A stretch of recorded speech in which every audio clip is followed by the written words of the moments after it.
बालेन शाहको नयाँ खुलासा।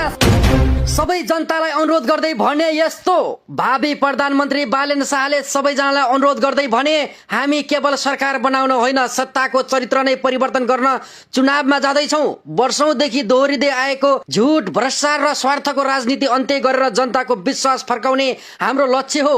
हामी सत्ता आफ्ना लागि होइन, जनताको सेवा र देशको समृद्धका लागि चाहन्छौँ। पारदर्शिता, जवाबदेहिता र सुशासन हाम्रो प्रतिबद्धता हो।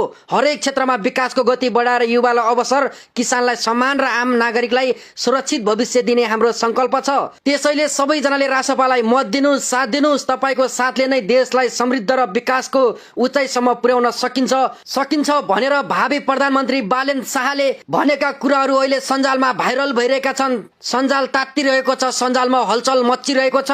यदि तपाईँ पनि बालेन शाहको समर्थनमा हुनुहुन्छ भने आफ्नो धारणा प्रश्न राख्नुहोला। यताउति केही